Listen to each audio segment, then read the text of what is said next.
Hello friends, I am Deepanshi Sharma. Welcome to my YouTube channel genius Deepanshi and I hope you are doing well. आज हम start हुए part 78 that is to compare two strings using strcmp function. हम जब भी किसी भी string function को use करते हैं तो उसके लिए हमें हेडर फाइल को इंक्लूड करना पड़ता है, string.h हेडर फाइल को। तो मैंने यहाँ पे अपने प्रोग्राम में हेडर फाइल को इंक्लूड किया stdio.h एंड string.h।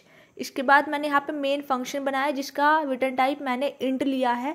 तो जब भी हम मेन फंक्शन का रिटर्न टाइप इंट लेते हैं तो हमें कुछ ना कुछ रिटर्न कराना पड़ता है। मैंने यहाँ पे रिटर्न 0 दिया है। उसके बाद मैंने यहाँ पे स्ट्रिंग 1 को इनिशियलाइज किया है। मैंने स्ट्रिंग 1 का साइज़ लिया है 50 और स्ट्रिंग का जब भी हम डेटा टाइप लेते हैं वो हम लेते हैं कैर। तो char means data type space string का नेम, उसका size equal to double quotes में मैंने यहाँ पे इनिशियलाइज कर दिया स्ट्रिंग 1 पासवर्ड। और मैंने इसी तरीके से स्ट्रिंग 2 जिसका नेम है s2, इसका साइज भी मैंने 50 ही लिया है, उसका डेटा टाइप मैंने कैर।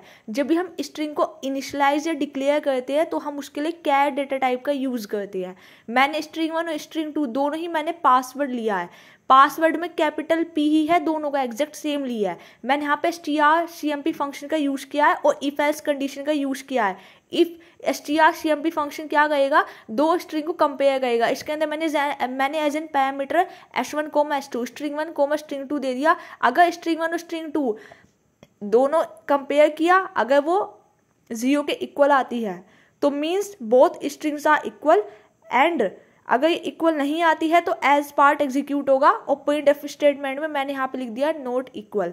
देखिए यहाँ पे strcmp फंक्शन यूज कैसे हो रहा है। यहाँ पे s1, s2 मैंने इसके अंदर दो पैरामीटर दिए हैं। तो ये s1 के अंदर स्ट्रिंग है पासवर्ड और s2 के अंदर भी स्ट्रिंग है पासवर्ड। तो जब password equal to password condition true हो जाएगी, तो ट्रू हो जाएगी का मीनिंग क्या है कि बोथ स्ट्रिंग्स आर इक्वल। अभी देखिए ये ना केस सेंसिटिव है क्योंकि मैंने यहाँ पे केस फोल्ड फंक्शन कुछ भी ऐसे यूज नहीं किया है।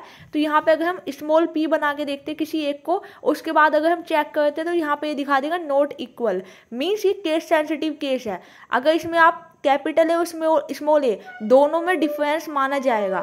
तो आई होप यू अंडरस्टैंड कि हम कैसे दो स्ट्रिंग को कंपेयर कर सकते हैं। Like, share and subscribe our channel. If you have any doubt you can ask me any time in the comment section and thanks for watching. और हम नेक्स्ट सीरीज में देखेंगे स्ट्रिंग की लेंथ को फाइंड करने के लिए। उसके लिए हम यहाँ पे